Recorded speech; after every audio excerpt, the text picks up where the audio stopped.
This episode originally aired on August 12th, 2022 on the Unethical Patreon.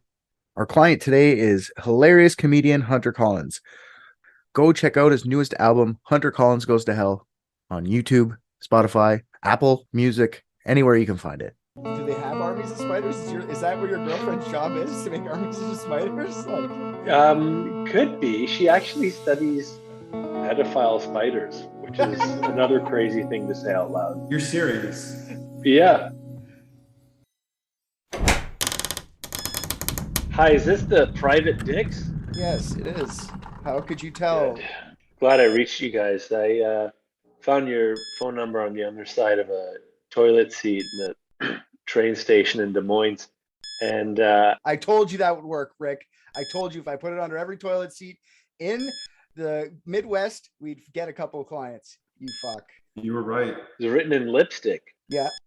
Yeah, you didn't need to buy such expensive lipstick, though. Yeah, not like by the tube either, like lipstick on the lips, and then you sort of kissed the number onto the lid. Anyways, I was impressed with the commitment to your craft. Yeah. And so I wanted to ask, I've always wondered about this Max Headroom incident, this TV station debacle. And I wanted to put you guys on the case, see what the hell happened there. Okay. What in the Sam heck? What in the Sam heck? That's why I bought the lipstick, was because I was looking into Max Headroom at the time. That's cool. Will you stop putting it on right now? It's making me uncomfortable. Well, okay. Do I look good? Jiminy cripes. Why do you make eye contact with everyone so severely as you apply it? Because I can only see your upper body. Otherwise, you'd be staring at your crotch. Holy doodle. We can definitely solve this. I already know everything about this. You know the event I'm talking about? Oh, I've been researching this for years. I've just been waiting for someone to ask. Wow. Yeah. You guys are good. An elite team of private detectives. What if balloons are aliens? Maybe that's the key component we're missing. Cover-ups. John's guilty. Mysteries that need to be solved. Maybe Mormons need mountains. Richard, shut up. So, you guys have never heard of this? I know Hunter said he never heard of the Max Headroom incident. Not once. Nobody ever heard of this? I told you I heard of it. Sure. I have never heard of it. Never. And I didn't know that whatever Max Headroom was featured in the movie Pixels, and I have seen Pixels, so I guess that does not bode well for Pixels.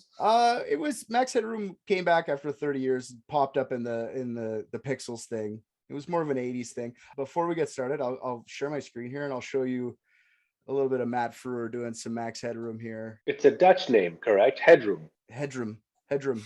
Yeah, it's made up as shit. It's actually like What? yeah, we'll get to what it comes from, but it's just stupid. Made up. Made up. Makes up a name. Every name is made up, Hunter. Every single name. I gotta talk to Madonna about this.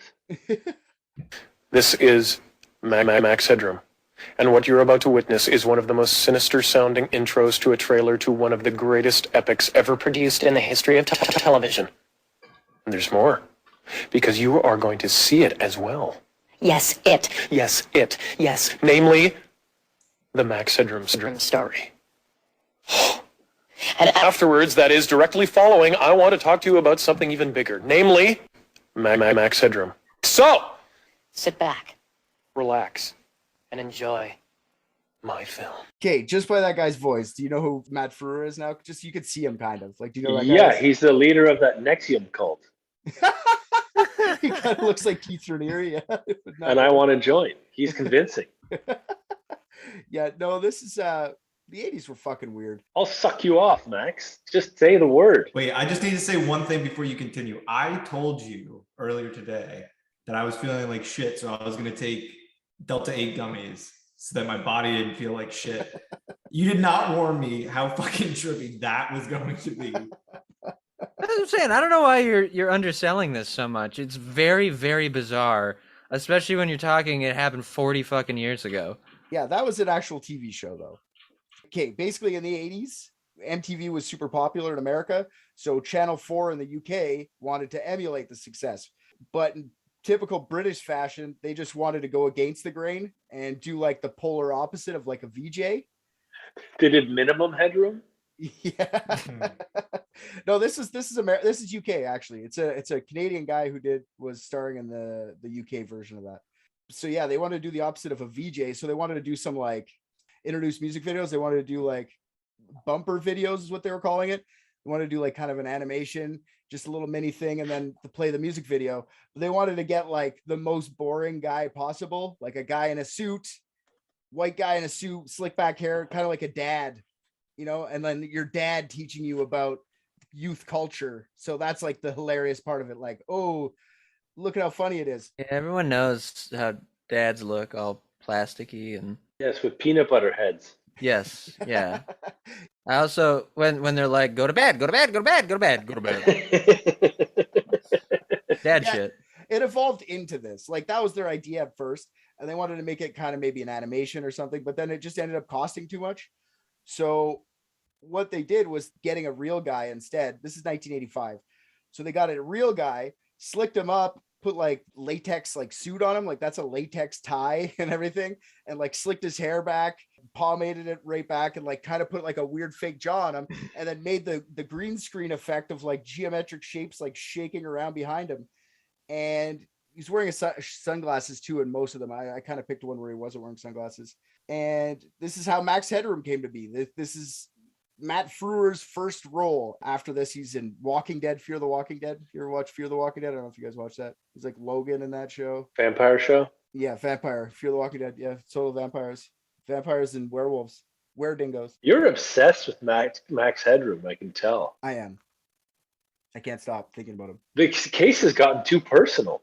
I don't know if I should hire you guys anymore. This is not going to go my direction, I don't think. You need to be like unbiased. Wait a minute. Was this like his like opening role? This is like one of the first things he ever did. He did some other little things, but the whole concept is that he's a talking head and he's an artificial intelligence that would introduce the music videos and be extra annoying in the process. That's why he's like jibbing out, because he's not a real dude. He's like an artificial intelligence. Jibbing out, buddy. That's racist. Jib? You can't say jib now? What is jib short for? What did I miss in the big city? I'm in the fucking racist north. I don't know. It's short for Jibanese. Oh yeah, fuck the Jibanese people though. I hate Jibanese people. The country of Japan is beautiful. You should see Osaka in the spring. Osaka, where's that? Is that in the Asia Pacific too? I Southeast Japan, yes. Southeast Japan, okay. Where all the jibs live. Okay. All right. I'm sorry, all you jibs out there, or what do we call them? What am I supposed to say? I can't say jib.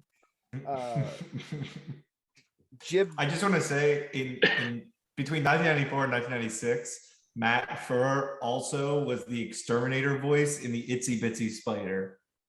Something's brewing there. Okay, Spiders. yeah. Spider theme. Yeah.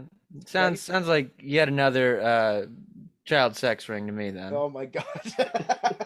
You go right to child sex store.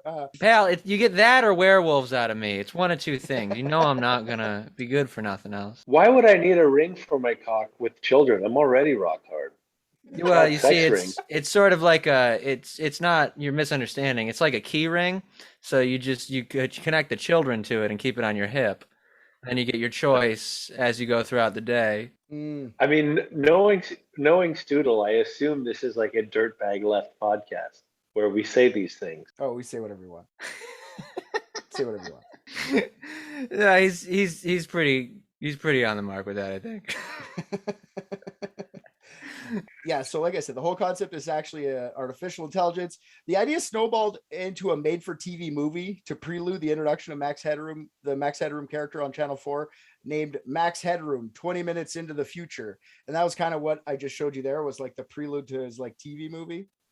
Now, the basic storyline to this movie is that in a dystopian near future, corporations run the world, and journalist Edson Carter, played by Matt Frewer, is reporting the news that corporations don't want you to know. And Carter is rather popular with the average Joe, and he's making waves in the corporate run near future. As a plot twist, Carter gets in a motorcycle accident running away from the corporations who are trying to silence him, and he hits his head on the ceiling of an underground parking garage after not reading a sign that says, quote, Max Headroom 2.3 meters. Come on. I'm serious. That's how he gets his name, because he smoked his head on a Max Headroom sign.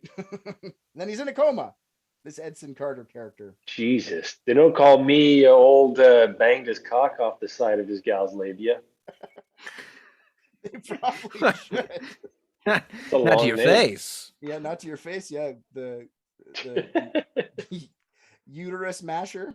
Yeah, so to avoid the investigating the disappearance of Edson Carter, the bigwigs at the corporation say that they can create a digital copy of Carter and broadcast him on every television, so viewers wouldn't even know that he was missing. You would just put him on, and then they can control the narrative. Tupac hologram. Yes. That's where it started. So for sure. wait. First and most important question: is this worth watching? I don't know. I haven't ripped through the episodes. People say it's like way ahead of its time because of like the whole corporations run the world, but I don't know. Right. That didn't happen in the 80s. This was so ahead of its time. Not the media as much as it is now. You know what I mean? Like social media has made it so it's super easy to just control the masses. Before you'd have to all be watching Connie Chung. Yeah. Yeah, you're right. I think Facebook destroying the world probably is better than being forced to watch Connie Chung. That's probably true. Is it because she's Jib? Is she a Jib? I don't know. Is she Jibbanese? Is that what you're trying to tell me? No. You're just jealous because she gets to have Maury Povich's dick all to herself, Richard. I am very jealous of that, actually. Max Headroom's born from the digital copy, but the Max Headroom thing doesn't work properly, and corporations eventually just sell the AI to a pirate radio station, which I find is weird. And then the actual Edson Carter guy gets sold to a body bank to sell his organs. But obviously he fucking wakes up and tries to escape, and he tries to go tell the people what's going on. And the movie ends with like him getting back on the TV like Edson Carter, and everyone's like, that's boring. We have to watch Max Headroom now. And they just change the channel. So the corporations win. Wow, dystopia. I just saved you guys an hour. Thank you. You're I'll still welcome. watch it. Yeah, I'll still watch it. Honestly, I could be wrong, but I just I'm using a summary to summarize the film. You know what I mean? Like I'm summarizing a summary. So I don't really know. I could be completely wrong. That movie could be like fucking tits out fighting with garbage can people. I don't fucking know. It could be just way more to it. I don't know. You just described RJ's family crisis. Yes. That's right. Yeah. It's just like, fuck. He does listen. So after that was it on TV. The day after the movie airs on April 6, 1985, Max starts to be the pseudo VJ for Channel 4's television music broadcast. At first, there's no intro to the show. It's just static. And then Max Headroom's on the screen hijacking the signal. And then he just goes like, oh, whatever. We're going to be watching Guns N' Roses next. Roses or whatever the fuck he says. Then it goes in. So they're kind of trying to like play it off like whatever happened in that movie actually happened. Right. Even Matt Frewer was sworn to secrecy that it was him acting, and Channel 4 played it off that Max Headroom character was just a digitally controlled VJ, completely animated, just voiced by Frewer, which after looking at that 1985, they did not get it. You watch that people out there, it looks like a guy just wearing a fucking clay on his face. You know what I mean? It doesn't look real. It doesn't look like a animation at all. Hot guy. I don't know, man. People were way stupider just the further back you go. Like even like everyone thought the Blair Witch was real. Yeah. And that was way later than Max Headroom. Yeah. Yeah. But it's just like the first of anything, right? Like this pilot episode of Max Headroom won a BAFTA for graphics in 1986. Like it fucking won awards. They thought it was actual animation. Well, stop shitting on them then. Those poor idiots didn't know. I'm allowed to shit on idiots. I mean, that shit still happens today. Like, this definitely was ahead of its time. The Russians just got caught with one of their their automatic robots that was like super advanced. It was just some dude in a robot suit. Oh yeah, that's hilarious. Oh wow. That's super funny. I know that. I love Russians. They're so funny.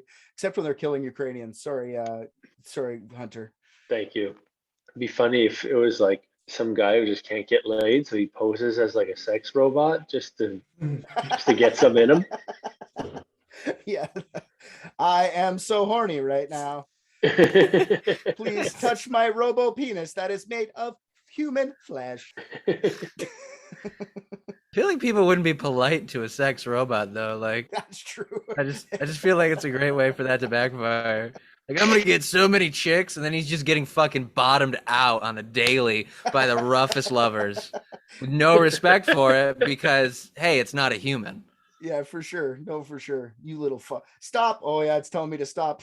Just keep going. Yeah. The worst part about that is working in tech and knowing how those will eventually be engineered. I know that everybody's going to have like a learning feature. So that robot is just going to forever suffer learning more and more about whoever they're fucking. That's why you got to be nice to your toasters and shit, because they're Yeah. So if for you're us. not nice to that robot, Oh, they're coming for us. You got to be good to that. If you get a sex robot, and especially if it's kind of AI, fuck yeah, you'd be nice to that. You bring it out to dinner and shit.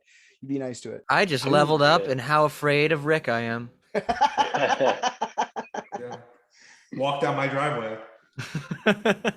So what I just showed you was a complete success. The show was a fucking huge success. Doubled Channel 4's viewership in just a month. The second season was picked up in America on Cinemax, and the format changed a bit.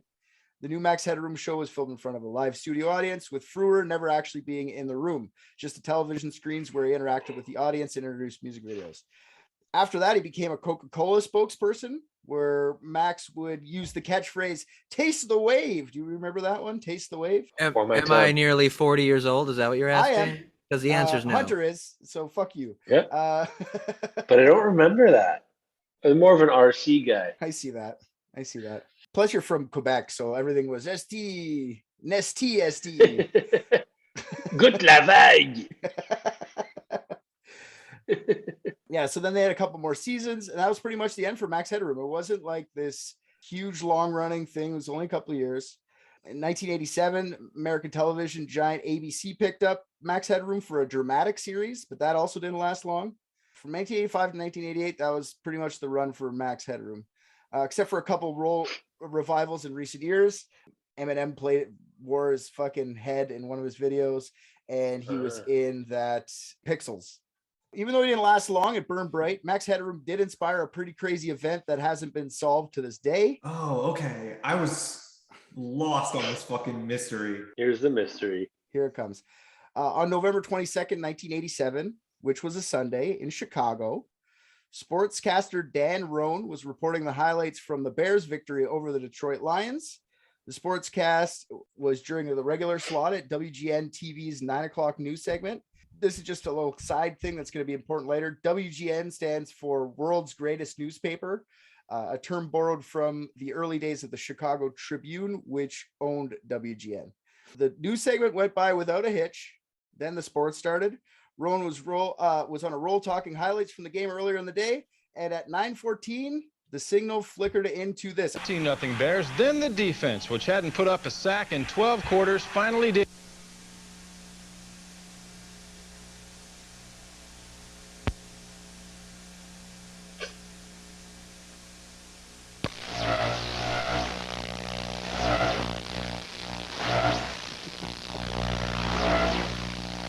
So for the viewers, it's just somebody wearing a Max Headroom fucking mask. Cut to black, Max Headroom mask when that noise starts, and somebody just moving some like steel grating behind it back and forth in a clockwise, counterclockwise. Oh wait. Well, if you're wondering what's happened, so am I. Actually, the computer that we have running our news from time to time took off and went wild. So what we're going to do is start over from the top of the Bears. I love it. I love how Dan Roan's a complete professional. You know, just her computer fucked up, guys. That wasn't your computer. The way in the 80s they just like gave computers so much credit. Yeah, you know, sure. like yeah, computer drank my beer, finished all my beer. The computer. And my kids don't really look like me because the computer came in and fucked my wife. And yeah. So yeah, I'll summarize this for the listener just real quick. So behind the headroom, the classic geometric shapes, which are rotating back and forth clockwise and counterclockwise motion, except this time it's not a green screen effect. It's just someone holding a cardboard cutout or a piece of steel or something and rotating it clockwise and counterclockwise until he overextends himself and he can't turn it anymore and he just turns it the opposite way.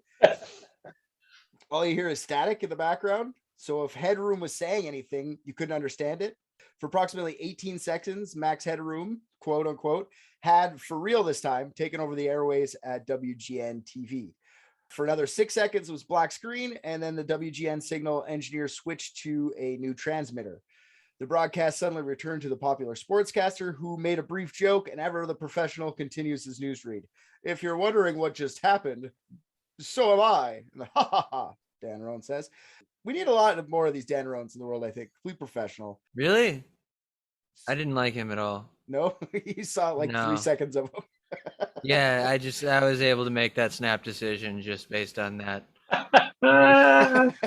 He's a sports guy. Are you a sports guy? That's probably why you're not. I'm not, but I don't judge people based on that. I'm not that much of an asshole. I just didn't like his face. Oh, I got you. Look like you. You look like he hand washes his own socks.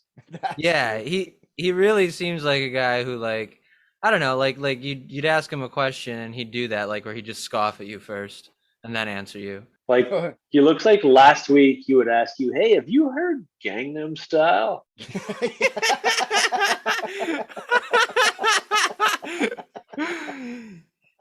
Yes. Right? He's very, very white, is what you're saying. Very white. Yeah, he's so behind.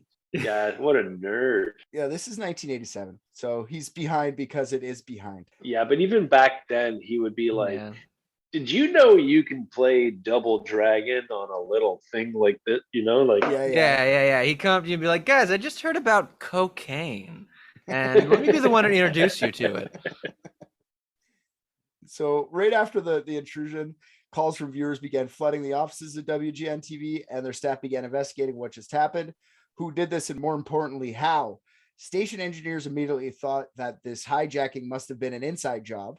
So the station was scoured, but no evidence of anything of the type. There was no disturbances in any of the rooms or anything. The signal must have been hijacked from a third-party location. And this is where it gets a little weirder. At 11 p.m. on WTTW, Chicago's PBS station, they were airing an old episode of Doctor Who entitled Horror of Fang Rock. 15 minutes into this broadcast, almost exactly 2 hours after the hijacking of the sportscast, Max Headroom again hijacks the airways. Let me show you this one. I hope there's audio. There's this one here has audio, yeah. Fuck yes. I was on the edge of my seat waiting for the last guy to talk, and he didn't. Yeah, Rick, you seem like you're on fake weed right now. You should talk often with the old ones of your tribe. That is the only way to learn. I'll get you a hot drink, miss. Some dry clothing.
As far as I can tell, a massive electric shock. He died instantly. All right, then it cuts back to that. We're gonna break that down. Don't worry. Man, that's when trolling like was good. You know, like it's just like some like funny, goofy shenanigans instead of like murdering women because they won't have sex with you.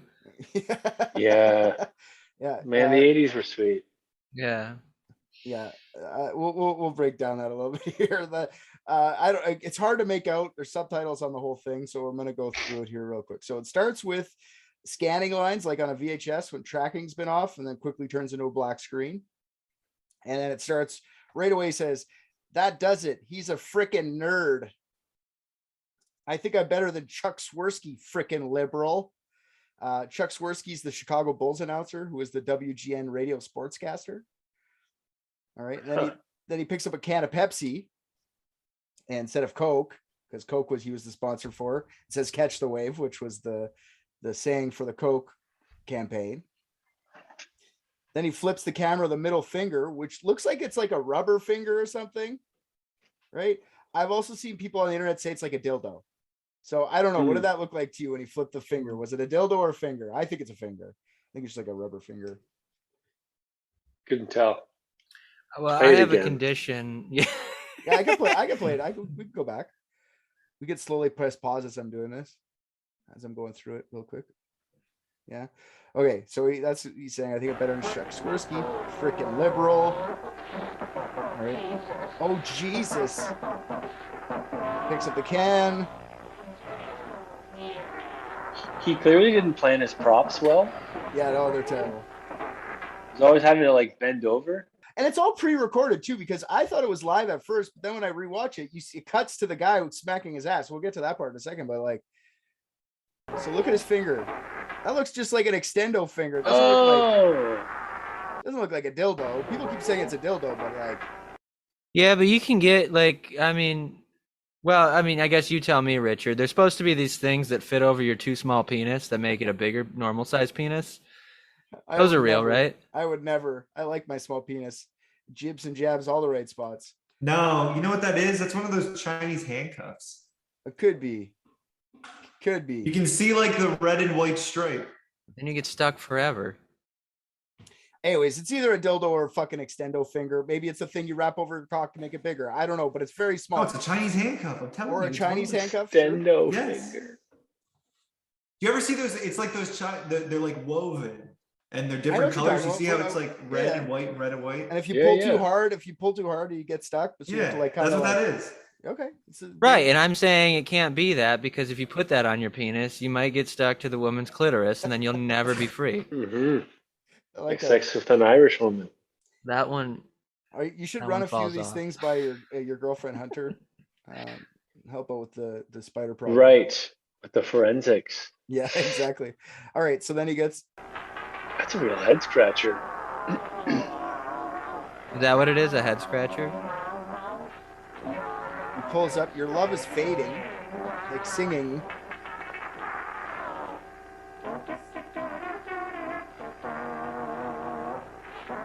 Do we remember this show, Clutch Cargo? Because he's humming the tune to Clutch Cargo at that point. I don't even know what the fuck Clutch Cargo is. I didn't even look it up. Yeah. It's like his props are all like on the ground next to him, and he's having to bend over out of frame. Like the production value of this interruption of the airwaves is piss poor. Yeah, he's not getting any cinematography awards. He's not getting a BAFTA. You know, when Krang and Shredder pulled this shit, they would never be caught dead bending over out of frame to pick out the new, drill gun that they're gonna use to do whatever, steal the town's mutagen supplies. Yeah, so he's summing the theme to the 1960s cartoon Clutch Cargo and says, "I can still see the X," which apparently is a reference to the last episode of Clutch Cargo. I don't know. And then he like bends over, he's humming the thing again, and he says, my files, which, whatever.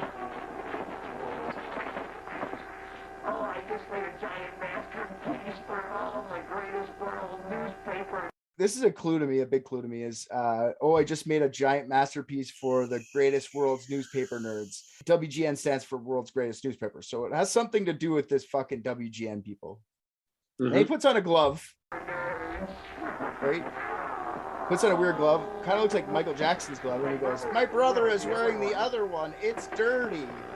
He's like, I don't know if he's talking about Michael Jackson. I don't know if he's trying to say Michael Jackson's brother. Then okay, let me back that up just a bit. He's holding the mask. Yeah, he's holding the mask now. The mask is off, but look what's in his mouth. Is it that fucking extendo finger or the Oh dildo or the no, whatever? no, yeah, I think it must be my thing that I'm thinking, because if his finger could fit in it, you know, a finger, depending on the hand it's attached to, could be the size of a too small penis. Again, Richard, verify for me. And I feel like I see like the very like the little cleft of the opening of the penis. Yeah, but sometimes you only see what you want to see, right?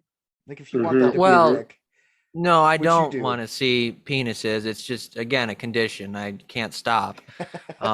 So being that it's not willful, I do think that maybe I'm right here. This is where it cuts to. So like he's not wearing the mask anymore. Hunter's right. He's holding it, whatever that is. The extendo dick's in his mouth, and then to the right hand of the screen, there's a lady, like a puppet.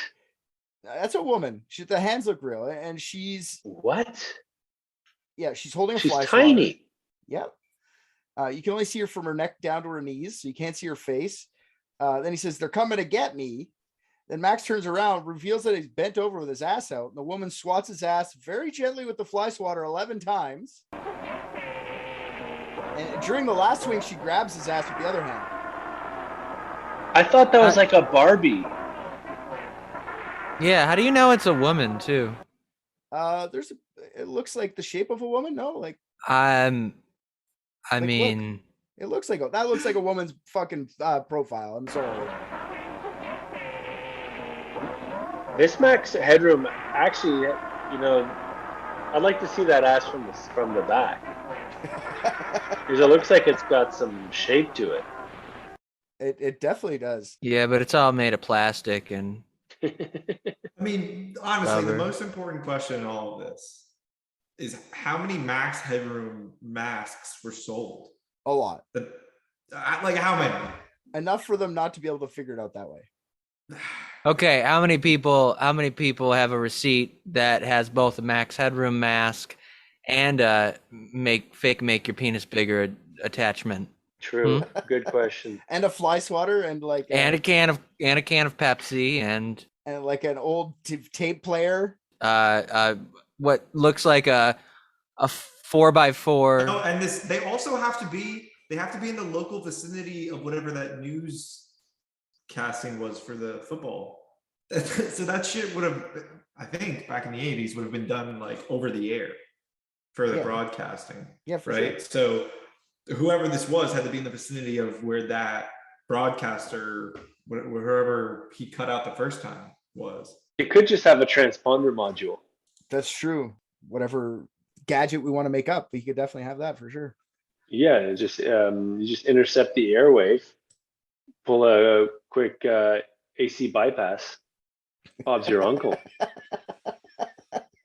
That I think we can end here. Mystery solved. The end. You're welcome, everyone. That basically ends then. It cuts back off. 6 seconds of more darkness before it goes back to the episode of Doctor Who. There was no station engineer at the WTTW studios at that time of night. So the approximately 90-second hijack ran its course before returning to the episode. It's not like the transmission was stopped by the engineers like the other one. But was this a British or American station? It's American. So they were showing a British show in the US and he interrupted it. Yeah. Well, yeah, and Doctor Who is popular with certain groups of people over here, but that's what's confusing to me is what kind of audience did this individual think they had if they called someone a frickin' liberal during an airing of Doctor Who? I don't know a single Republican Doctor Who mega fan who's just like, oh, I'm a Whovian and pro-life. Like, I don't think those things. I don't think like, and I never really explored this until you just brought that up, but I don't think what they were hijacking was really like what show was really involved. I think it was just because they could. You know, it was just that time that they could. I don't think. Oh, sure, but then I agree with you. Except it ruins the fun of my thing. But okay. Yeah, the only recordings they have of this broadcast was the nerds who were taping the episode of Doctor Who. They didn't even tape the at the station, so they had to go hunting down these tapes, which I find fun. Wow. Wait, was it that they didn't record the playback at the station, or the fact that they didn't have the control because of where he fucked with the signal? There was no one at the station. They just literally have it on autoplay till the morning. So they just let it go. Like programming from 10 o'clock till 6 a.m. was just, or 5 a.m. I guess, was just plug and play. 8 hours of nothing. It's not like it is today, Rick, when you have Netflix on and you just let it play. It has to stop and ask you if you're still watching because the guy putting the tapes in for you is getting tired. Yeah. This actually isn't the first time the airways had been hacked in the US. There was another signal hacker named Captain Midnight, which I enjoy. Captain Midnight was mad at HBO for raising their prices about a year and a half before the Max Headroom incident on April 27th, 1986. Captain Midnight interrupted a showing of the 1985 Sean Penn film, The Falcon and the Snowman. His interruption lasted 4.5 minutes, and it was that color palette blank screen that you used to see when a channel was out. So it's a bunch of dead air. And then it just cuts to like this color palette screen. It says, "Good evening, HBO from Captain Midnight. $12.95 a month? No way. Showtime movie channel, beware." And this goes on for like, he's at 4.5 minutes before HBO caught on. I find that funny. He's just pissed that his prices got raised. These people are going up behind the TV station, switching out the coaxial cable, or maybe it's one of those old Nintendo ones, the double forks. Yeah, for sure. The fork. You just slip those underneath the screws, plug that into your camera, voila. That's right. The Captain Midnight one happened at 12:30 at night, and it was more of an annoyance to the viewers than anything else. The U.S. government was scared that amateur satellite hacking might have a bigger consequences in the long run if hackers could find a military application for this. So the FCC got involved right quick, figuring out who the culprit was. They got over 200 confessions claiming to be Captain Midnight the day of. Maybe they were Captain Midnights, just not the right one. I don't know. I am Captain Midnight calling from my bedroom. Like, I don't know. Maybe they were Captain Midnight. I don't know. Or Anonymous was ahead of their time. And it really was just they were all Captain Midnight. Yeah. That's what I call myself when I'm watching the Sean Penn classic, Falcon and the Snowman on HBO at midnight. What does an HBO subscription cost now? Hold on. Captain Midnight was eventually caught, and it was a disgruntled satellite provider employee named John R. McDougall. He was caught because he was heard bragging about the hijacking on a payphone with his friends. Come on. Yeah, like just go like, "Ha ha, I'm Captain Midnight, motherfuckers." So wait, you can get HBO starting at $9.99 a month. So Captain Midnight succeeded. That was $12.95. Yeah, That's that true. was it 80s money. 80s money too. Yeah, so he's bragging about it on a payphone, so they caught him. He got a $5,000 fine and a year probation, as well as his amateur radio license suspended for a year. Oh, that one probably fucking killed him. That hurt Captain Midnight. He was pissed. It's actually a very light sentence. How did they find? Wait. How? This is mind blowing to me. How are we in both parts of the world where we can't block people from sending signals, like out broadcasted, but somehow we can find them in the past? Just like what? You just said that the FCC got. Bro, how much Delta 8 did you take? Did you not just say that they caught the guy? They caught him, yeah, by digging up, investigating and figuring out who it was. Oh, not like the FCC signals? No, not the signals. They caught him because he was talking on a payphone to his buddy saying, "I Yeah, did it." someone- And his friends ratted him out. Physically heard him with their ears. Yeah. Yeah. I mistook what you said about the FCC as they got involved and they did not listen to the phone call. Somebody walking by was like, "Oh, let's eavesdrop while I'm waiting to fucking call in for my Chinese food or the fuck." And See, well, no, but Rick's tech bro conspiracy ears like just heard like the keyboard clacking and was like, "How did they reverse engineer the payphone in order to?"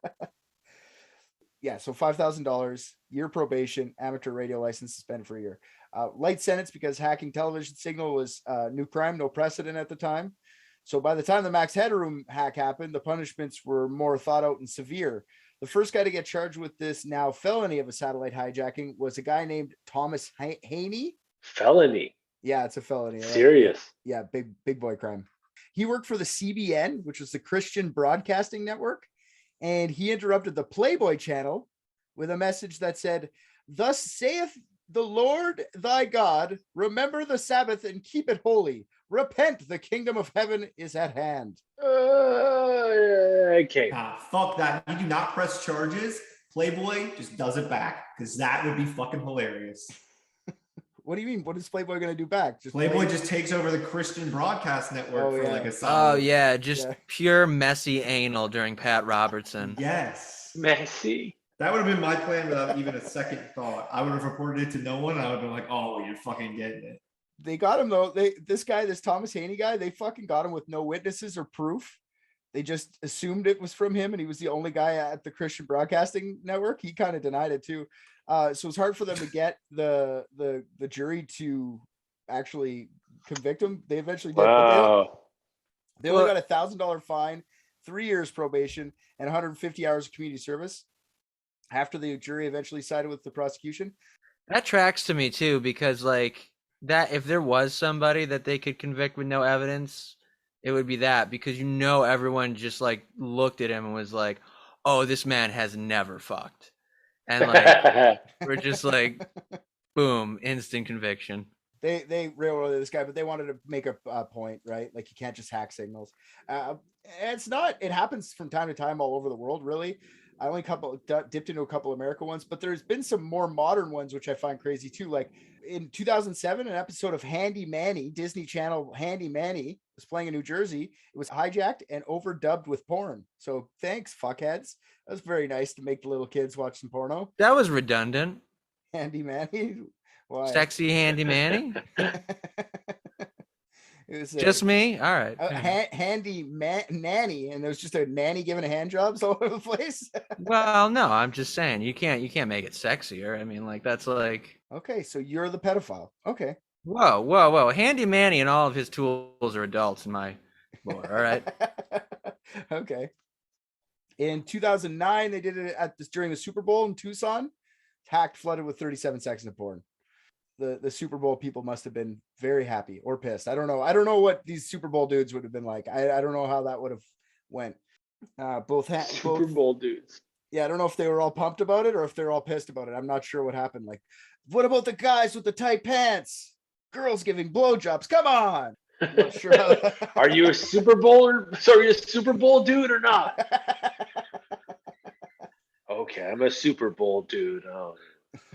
Both incidents were handled and the perps got similar fines and probation. Nothing too extreme, just a couple 100 hours of probation between both of them. So back to Max Headroom. That's a lot. Like if you imagine you just got to work at the Salvation Army for fucking 6 days straight, no sleep, 150 hours. That's mental. Do they make you do it all in a row? That would be amazing if they did. Because that sounds mean. Yeah, because then every community service sentence would end with suicide. Like it'd just be a death sentence. Just like I can't handle one more old woman asking me how much these bowls are. It's written on it in Sharpie. FCC was just as pissed with the Max Headroom thing. They were on it right away. FCC, I don't know if I even said this earlier, but that's Federal Communications Commission. They regulate what goes on the airways in the U.S. The FBI was by their side immediately after the Max Headroom thing. They'd promised help, any type of help they could give. Captain Midnight happened 2 years before, and they were looking to throw someone under the bus for this hardcore. FCC spokesperson Phil Bradford went on television the next day and told reporters that the fine for interrupting the airways could be up to $100,000 or up to a year in jail or both. Wow. That's a lot of money and a lot of time. Anders Yocom, PBS's spokesperson, went on the air and made sure to tell everyone that though most people thought the hijacking was funny, it was wrong. It wasn't funny. It's against the law, man. Then they offered a reward for anyone who had any information. And after investigation, the FCC did figure out how the faux Max pulled off the stunt. All the perpetrator would have had to have done is placed his own satellite dish between the transmitter tower at the right time and place.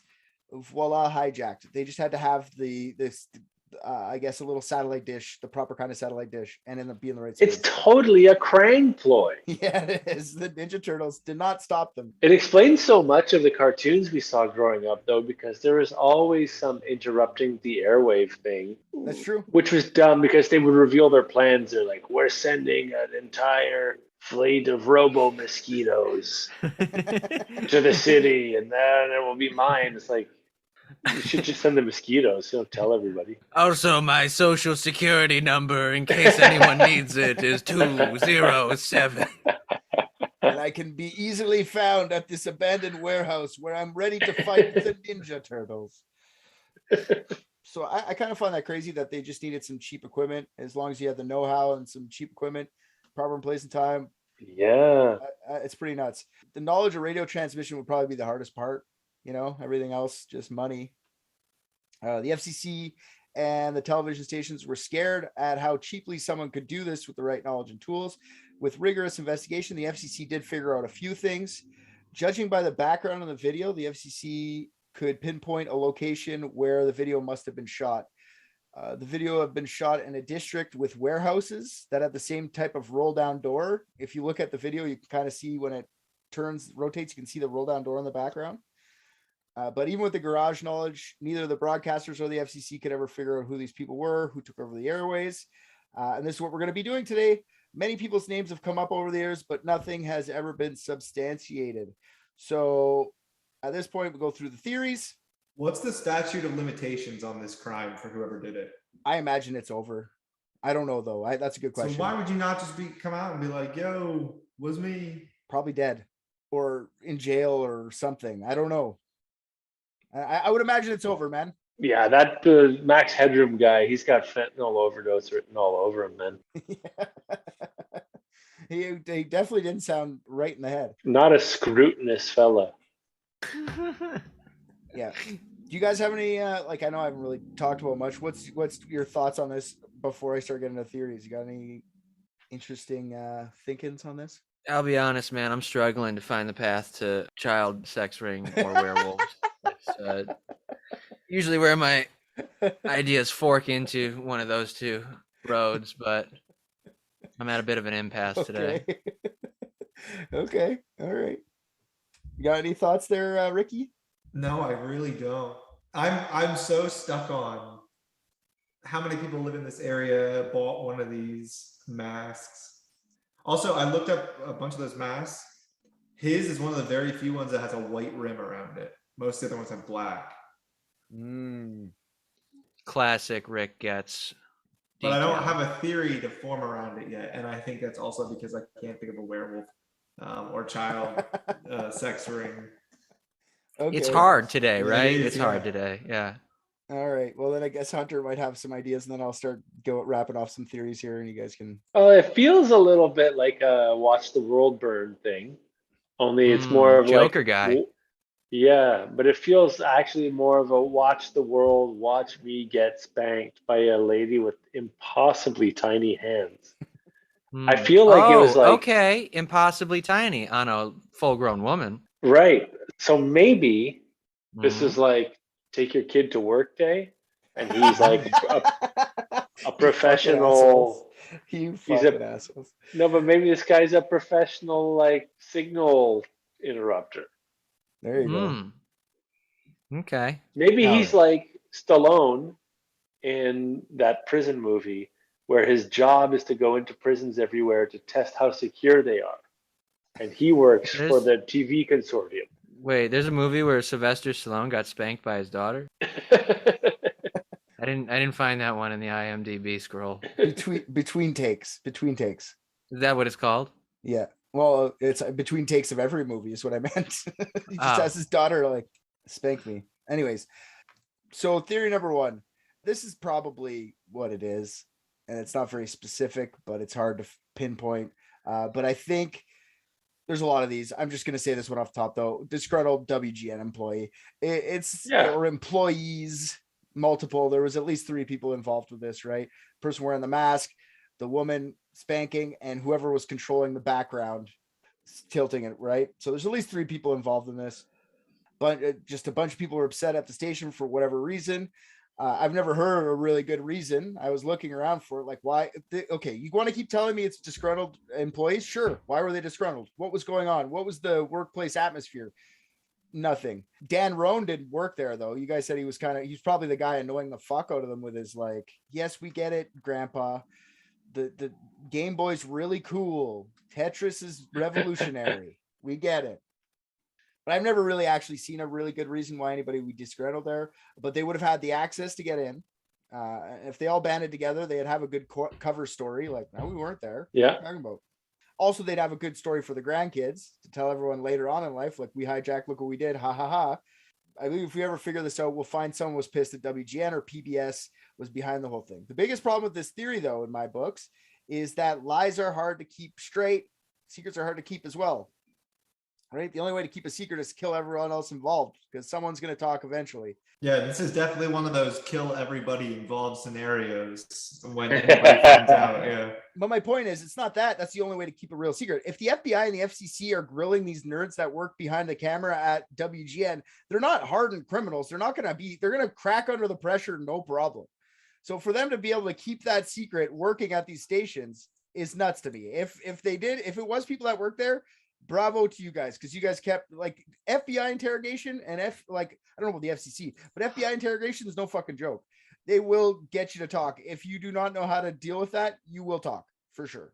There's no doubt in my mind.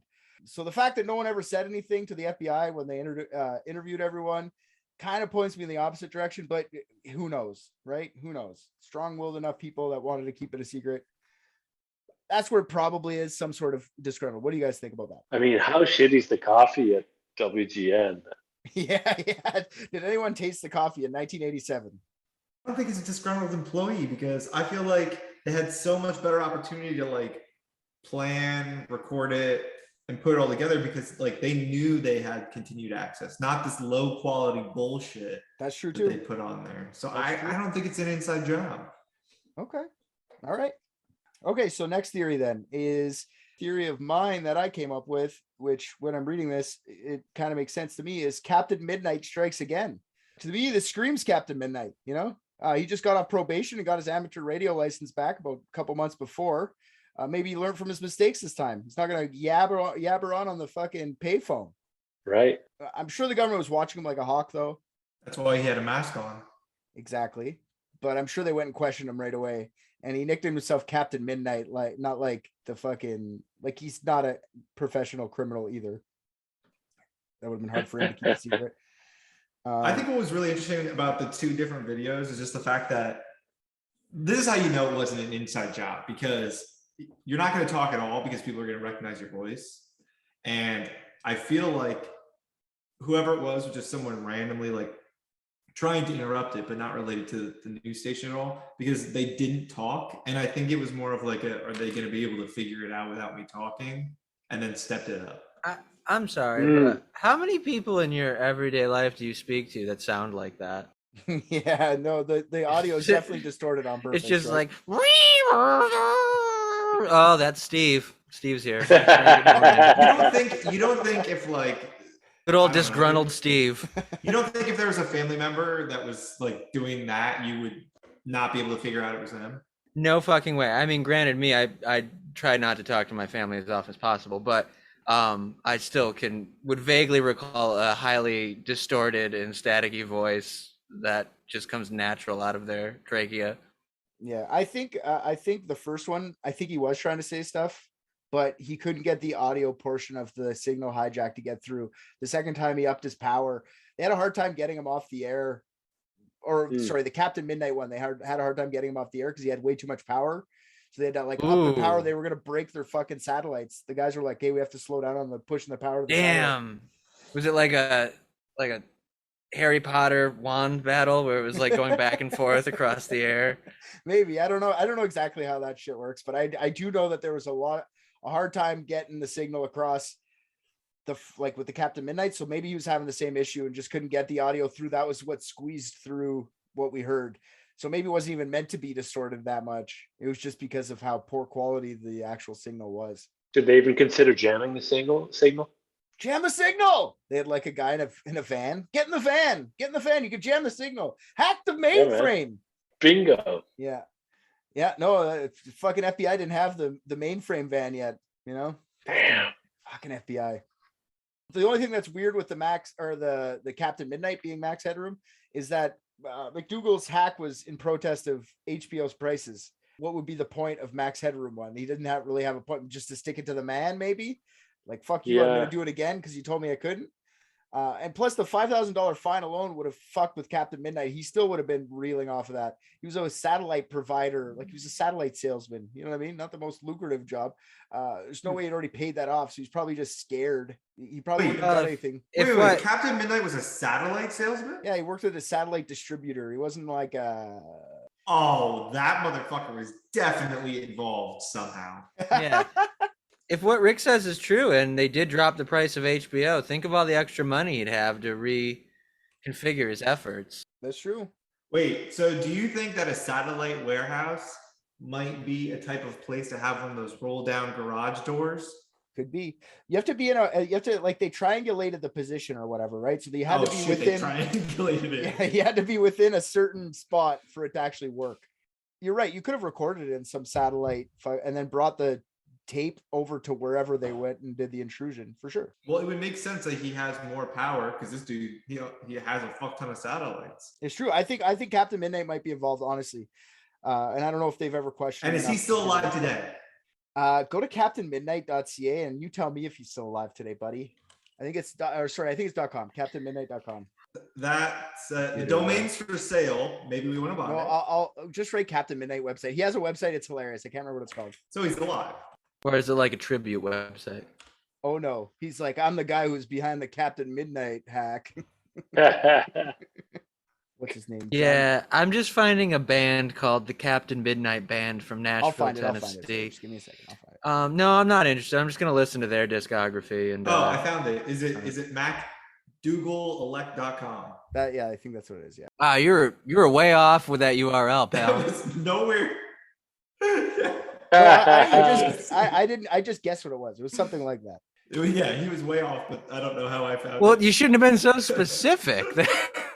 That's very correct. I shouldn't have been. So wow, wait, this doesn't answer my question of is he alive? This just gives me his fucking address. Somebody has the website up. I don't know. Is he alive? I don't know. You tell me. He lives in Ocala, Florida, which oof. But should we call him? We could call him. Yeah, he has his phone number on the website. Let me call him. Please call him. Please get through to him. Don't. He's gonna hijack the signal to your podcast. Oh fuck. Yeah, he's gonna beg us to lower the price of the Patreon. You're playing not just with fire, worse, you're playing with transistors. The fax number being right next to the phone number is really fucking me up as I'm trying to. We can fax him too, whatever you want to do. We can fax him, yeah. I'm actually really afraid that he's gonna answer me. Rick's at his weed gum, he's heart pounding. All right, I gotta hit up.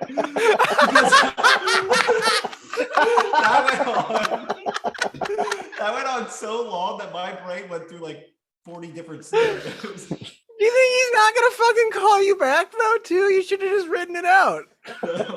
No, he's not. Oh, great. Now thanks to you calling, I'm locked out of my ICQ and I got 16 CDs showed up from Columbia House.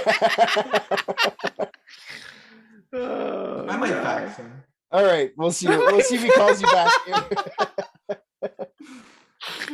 I am the new Captain Midnight. Fax him with I am the new Captain Midnight. Release the reins. See if he'll let you be Captain Midnight. Maybe he has a Facebook. That just feels easier. All right, my next theory is another one I made up. Matt Frewer is Max Headroom. By the time of the hack, the whole Max Headroom team must have known that the show was going to be canceled. The show is currently on a break and had 3 more episodes left to air. The last episode aired before the hack was on October 16th, a little more than a month before the hijacking. The next episode didn't air until April 88. The Headroom team must have known the show was going to be canceled by then. It only had only 2 of the 3 remaining episodes aired. So maybe Matt Frewer and the Headroom team put on this fake Headroom incident to perhaps get a renewed interest in the show. Cool. I don't know if it just seems plausible too. Like they're already doing shit like this for the show. So maybe this is like them. Like maybe this was all planned. You figure if they were doing that though, it would be better quality. Yeah, there'd be better writing. Yeah, There'd be a message. Yeah, for sure. There'd be some sort of, they would have put the props up at waist height. Yes, hip level. Yeah. Yes. Not just, ooh, I see an X. Freaking nerds. God. Yeah. I don't know though. Like maybe it was Headroom, like Phreaking thinking like my career's over now. Max Headroom's the peak of my career probably. I'm done now. I need to be Max Headroom for life. You hijack a TV signal, you want to have an important message like I'm unleashing a horde exactly of obedient cyborgs or whatever onto the city, not just getting spanked by a child. Although All right, I have some good news. All right. I checked the phone number that I called. The guy who owns the website is for his electronics store. He doesn't open until 10 a.m.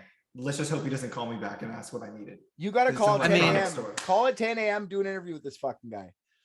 Yeah, pal, like, I gotta admit though too, I mean, I looked also at that, like product information and all, saying all the things he does about FM broadcast and fucking cable TV. The man's hurting for business. You're getting a call back. All right. You're right. Matt Phreaking and the team, that was the end of that. What do you guys think of that? Maybe not. I doubt it. It would be better. You're right. It would be better quality. Yeah, low probability on that one. Next theory is a theory called J&K. A Reddit user with the handle BPOAG posted on Reddit in 2010 that he knew who was behind the Max Headroom hack. BP, I'm just going to call him BP, said that he knew these two brothers and that he was sure that they were involved in the Max Headroom hack. He named them J&K. BP claimed that he and his friends were in suburban Chicago in the mid 80s. They were into the phreaking scene. Phreaking with a PH. And it's a combination of phone and freaks. It's a slang term for a bunch of nerdy kids or adults, whatever, who like to mess around and hack into the telecommunication systems. The culture started in the 70s when people would explore and exploit phone networks by mimicking dial tones with the little sound machines or whistles to trigger the automatic switches to get the phones to do what the phreakers wanted them to do. It was a way of figuring out how telephone systems work rather than to do something illegal. By the 80s, phreaking had more of a nefarious nature to it. They were trying to get free long distance, sex phone lines, shit like that. Anything you could just like beep, bop, boop into not having to pay. Nowadays, phreaking is still around, but it's evolved into like free phone calls to cloning entire cell phones and network mimicry. So this guy, BP, said that Kay lived in an apartment with his girlfriend and they had a roommate who was also a hacker. BP called the roommate M. Jay still lived with his parents, as BP claimed he had autism. Even though Kay lived out on his own, he still took care of his brother Jay. BP also said that he wasn't sure the degree of Jay's autism, but it was severe enough that BP didn't think Jay could have held down a job. Aside from the autism and lack of ability to hold a job, BP called Jay pretty funny overall. Jay's humor was often associated with sexual deviance and childishness. This is one of the first circumstantial clues that J and K were behind the Headroom incident.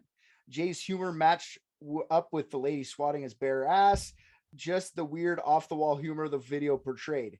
BP said that the day of the hack, he had gone to a party where J and K were both in attendance. BP heard that J and K told everyone they were planning on a big hack over the weekend and that everyone should be watching Channel 11 on Sunday night. In Chicago, Channel 11 was the PBS network. Like I said earlier, that was eventually hijacked.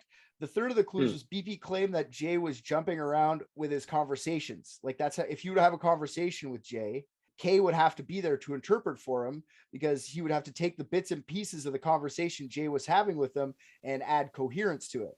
But if you watch the video, it just jumps from like weird joke to weird joke. It's kind of the same way Jay would have had to have spoken, right? A bunch of different ideas mashed into 30-second conversations, always. Oh, it had huge autism energy.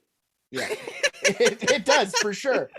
BB claimed that Jay was big into radio communications as well as the phreaking. In fact, according to BP, Jay had just acquired a new radio system that Jay said could, quote, hack anything from whale farts to gamma rays. The last piece of evidence that BP puts up is that Jay really loved to read the newspaper. In the video, the hacker speaks constantly about the newspaper, so BP supposed that Jay was behind the mask for the talking part. K was the one getting his butt smacked by his girlfriend, and maybe M was there with the video recording and maybe moving the background. So that's he threw that up on Reddit like 12 years ago. Police actually went and they found J and K and they eliminated them. They were actually eliminated by a guy named Rick Klein. He's a curator of the museum. They killed him? Yes, eliminated in that regard. Eliminated as suspects, but eliminated in that regard for sure. Capped them. They were eliminated by a guy named Rick Klein, curator of the Museum of Classic Chicago Television, and a bunch of other engineers that worked for WTTW and WGN at the time of the hijacking incident. The engineers said that the hack had to be an inside job for one simple fact. There was no technology at the time that could have allowed an amateur, no matter their skill, to have taken over major broadcasts like what had happened. These guys say, I don't care what kind of satellite dishes these guys had, they couldn't have done what they did without actually being in the radio station or the television station at the time. It makes no sense. I don't care what the theory is on that. It's nearly impossible. It's just PBS. I mean, their signal is just held up by a couple of toothpicks in a soup bowl, like, and free donations. If you don't give them donations, yeah, they're always asking for money. Yeah, I don't know. That's the problem. Is everybody keeps saying that they're taking it over, but it wasn't working like that, because if you just blast the same channel signals at the other side and it's all satellite, airwave, or whatever.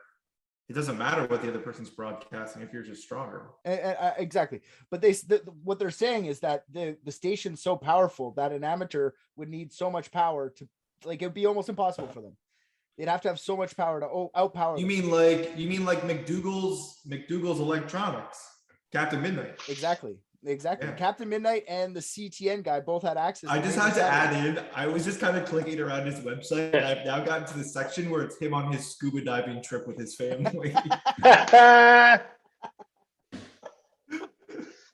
You'll have so much to talk with him about tomorrow morning when he calls you. Yeah. When he calls me at 10 a.m. and he's like, "You called me? Who the fuck is this?" No, I didn't. You're like, how was Aruba? I called no one. What? You're Max Headroom. Fuck you. You just ruined it out. So a couple things about this theory that are weird too. Why did Jay tell BP that he was something major that was gonna happen on Channel 11 if he had nothing to do with it? Right, that same night. Why not mention?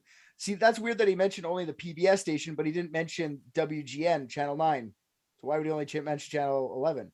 Who JK and M are still a mystery to the general public, so maybe they were involved. I don't really know. Circumstantial evidence doesn't help to solve the case by any means. It's just some guy talking. The autism kid probably was just talking. Who knows what actually happened there?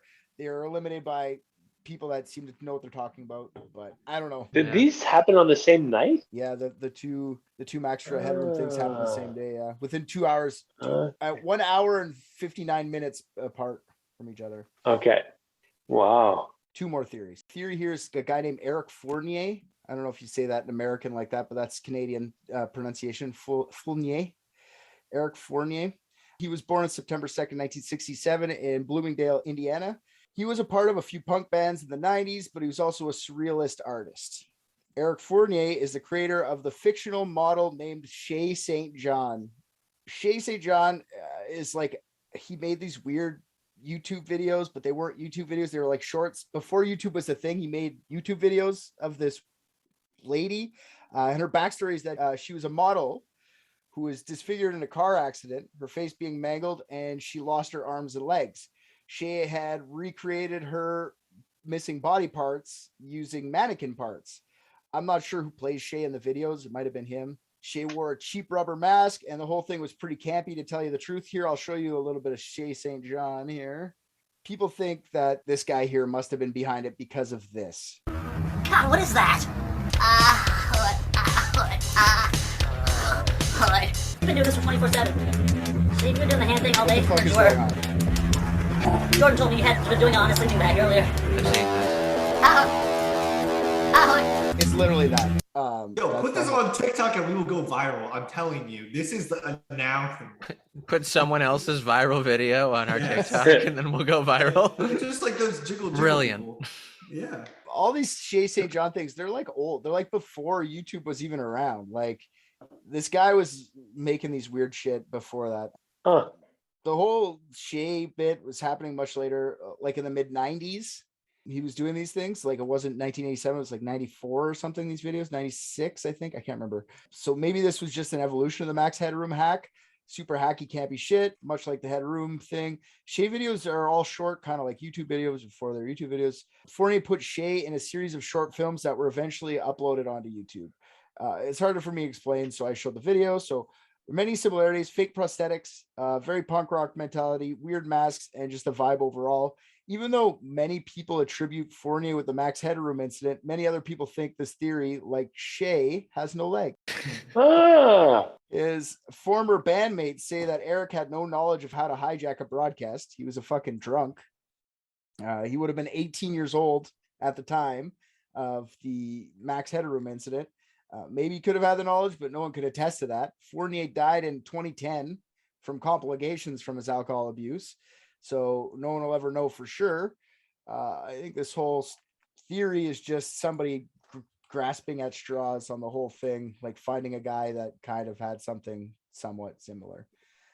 Bits and pieces might sound similar, but just because something is creepy on the internet doesn't mean you made something creepy always. You know, like just because you made something creepy once doesn't mean you've always just been consistently making creepy shit. Yeah, actually, I work with Salad Fingers. And he's a really normal guy. I bet. Yeah. So I don't know about Shaye St. John. I think that's stupid personally, but that's the leading person is this guy just because of that. Like I can show you more videos. They're fucking terrible. We should exhume his grave. And if he's buried in a Max Headroom mask, all signs point to maybe. That's true. That's a good idea. We should dig up more dead bodies to solve mysteries. That's very true. And without asking questions, we'll just go to the graves and just crack that earth open, baby. Put it back after. No, we don't have to do that. We need something for our hard work. Last theory here. I don't think Eric Fournier or Fournier, as Americans would Fournier, has any type of meh. The last thing I saw, someone was barking about how this is like the early version of Anonymous. This is how Anonymous began. Yeah. No, I don't even want to get into that, but it is out there that this is Anonymous's proto Anonymous, you know? Sure, maybe, but like... If this was Anonymous, I want you to know, I will not blame you if you send me an authentic Max Headroom mask before next episode. Thank you, because I've been trying to find one on eBay. It'd be so funny if it was him, because he's like, hey, dildo fingers and fly swatter ass. And he's like, wait, I can use my powers for change. It's a total redemption story, like a weird Little Giants. It's Little Giants, but of internet hacking. I've been the frickin' liberal all along. Wait, I think I solved the most important mystery. I think I know what that finger thing was. What's that? Hold on. Let me share my screen. Man, if it's anything less than a penis extender, I don't even want to listen to you right now. It's a Max Headroom finger sponge puppet that they sold around the same time that they sold the mask. Wow, $100 for that thing? Go fuck yourself. It's interesting that exists. Yeah. Promising. Speculation time, boys. What do you think? We'll just get it. We'll Hunter's been here the whole time. He knows what we're up against. What are we gonna go with here? I know you're gonna try and figure out how to make a child molester, so let's see. Have at it. I need answers. I'm not. Well, all right, fine. So okay, I think it's the autism guy. I think that tracks super well. I liked Hunter's note about big autism energy. That is exactly the vibe I got. So maybe he did work for WGN. Maybe he knew about a secret plot that we didn't know about. WGN. So world's greatest news, doubt it. What if it's we generate neurotypicals? All right. And they were trying to cure autism. And in protest of that, okay, he decided to go after them in a very ineffective way, but he still tried. Okay. And really though, who won? Because I think there's more and more autism diagnoses every day. So I think maybe this was a W for Max Headroom. That's a good way to end that. That's funny.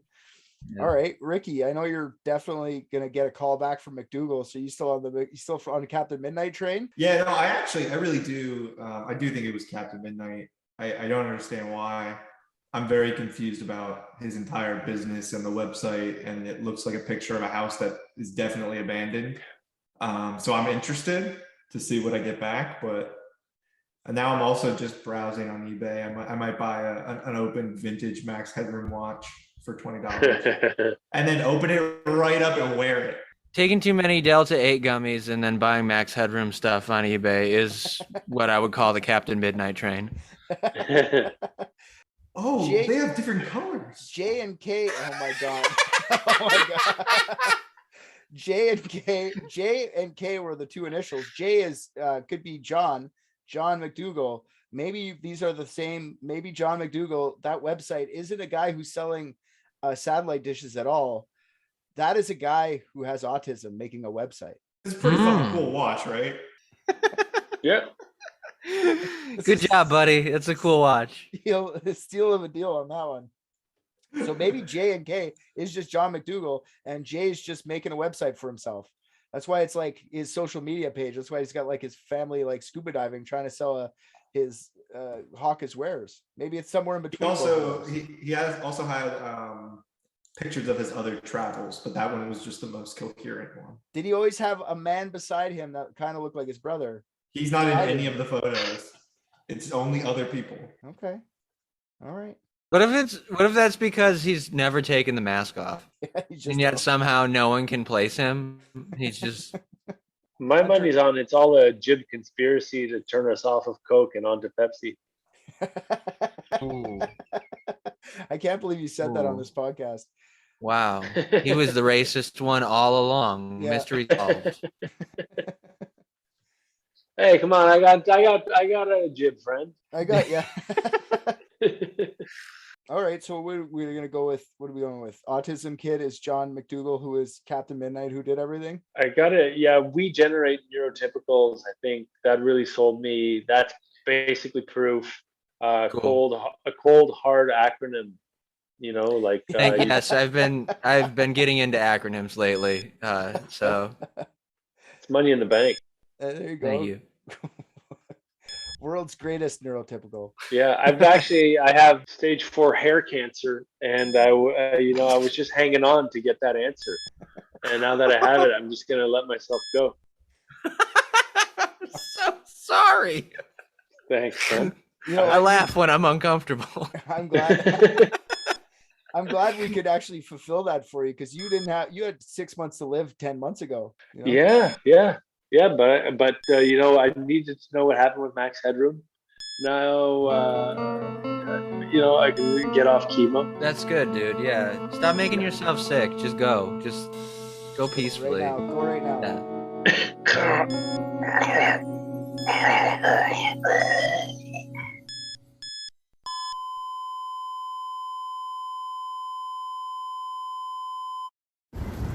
I just watched Private Dicks, and I think RJ's the funniest. What? Come on! Hey there, all you private dickheads.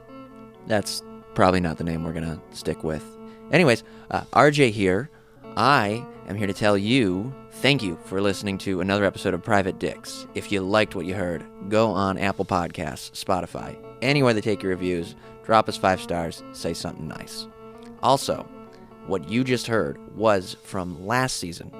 If you want current episodes as they're dropped, head on over to patreon.com and search up Unethical Podcast. That's our mother podcast. I was not aware Private Dicks was a spinoff. I'm going to renegotiate my contract. On Patreon is a full 16-episode season, more of Private Dicks, uncut videos of each episode, and many more things are getting added all the time. You can also find all of Unethical's content on there, so go listen to that. And if you're already a patron, fuck yeah, dude. You're the best.